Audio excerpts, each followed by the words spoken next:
Hello, I'm Dr. Rafael Escamilla, professor in the Doctor of Physical Therapy program and director of the Biomechanics Laboratory here at California State University, Sacramento. And this is Justin, a student in the Doctor of Physical Therapy program, and he's going to be serving as a model today as we examine the structure, function, and pathology of the axillary nerve. The axillary nerve originates from the brachial plexus. Specifically, it's a terminal branch from the posterior cord receiving C5 and C6 nerve fibers. So the muscles that it innervates is going to be primarily at that level, as well as the skin that it supplies. So in talking about the axillary nerve, it's a mixed peripheral nerve, so it has both motor and sensory. So the nerve is going to travel down, and we'll have Justin go ahead and turn around for me just so we can see this a little bit easier. So once it's formed and it comes down dorsally, it's going to come actually anterior to the subscapularis first, and then it's going to go through the quadrangular space.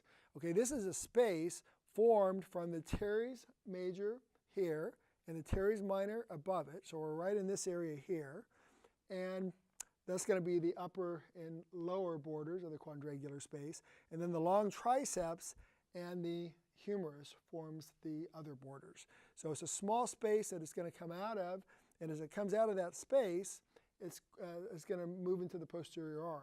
And then it's going to go around, and we'll have you turn just a little bit here, it's going to go around the nick, surgical nick of the humerus. So surgical nick fractures is one way to injure the axillary nerve. What motor and sensory deficits could you have with an injury to the axillary nerve? Well, it's pretty simple. Motor-wise, it innervates two muscles, the deltoids and the teres minor. Let's talk about the teres minor first. We'll go ahead and put the scapula back up here. And it has an origin on the upper 2/3 of the lateral border or the axillary border right here. And then it's going to go over to the lower facet of the greater tubercle of the humerus. So it's one of your four rotator cuff muscles. Its most important job is to stabilize the glenohumeral joint, keep the humeral head properly positioned within the glenoid. So it has one other action. If you think about the force, if we get my pin out here to represent a force vector, so the force is coming back on from the humerus back this way, and that's an external rotator of the shoulder. So we go ahead and demonstrate external rotation. There we go. So along with the infraspinatus, those are your posterior cuff that externally rotate the shoulder. You're not as likely with an injury, you're not as likely to see the deficit in external rotation. It could be a little bit weak, but you still have your powerful infraspinatus, which is your main external rotator. And actually, your deltoids, your posterior fibers of your deltoids, could also assist in external rotation. Those originate on the spine, and they're going to come down and insert into the deltoid tuberosity. So the force vector, again, is acting up this way. So part of this force is going this way, and that's the external rotation force, and the other part is going up, and it's going to help with abduction of the arm as the arm abducts here. And the posterior fibers, since part of this force is going back posteriorly, the posterior fibers also can help extend and bring the arm back. So those are the functions of the posterior fibers, and there's actually one more. If we do horizontal, you can see the force vector is going this way, so it can horizontally extend or abduct the shoulder, horizontal extend as well. And then if we turn just a little bit toward me, Justin, we also have middle fibers here, and they're going to originate on the acromion here, again go down to the deltoid tuberosity. The force vector is in good position to abduct the shoulder up that way. And especially when your arm is down here, you can see the force is in a superior direction. It's trying to take the humeral head superiorly upward. And if that does happen, it can start subluxing in the glenoid. And right above it is the undersurface of the acromion, and that can lead to impingement type problems. The rotator cuff muscles, like the teres minor I mentioned, as well as the infraspinatus, supraspinatus, and the subscapularis, they all help keep that humeral head within the socket. So that's one of the important roles of the rotator cuff muscles, but some of these other bigger muscles can actually try to translate the humeral head or sublux it in different directions out of the glenoid. So abduction is the main function of the middle deltoids, and then you have anterior fibers. So again, if we make a force vector, we'll have Justin turn this way now.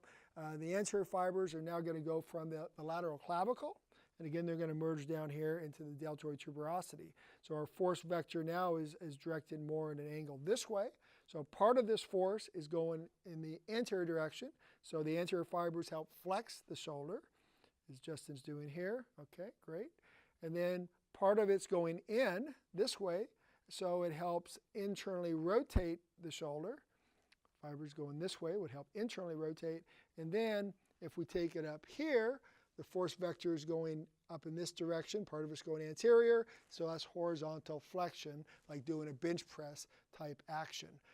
So those are the functions of the deltoids and the teres minor as well that we talked about. And if you have an injury to the axillary nerve, then motor-wise, you could have weakness in abduction in particular. That's the biggest thing you look for.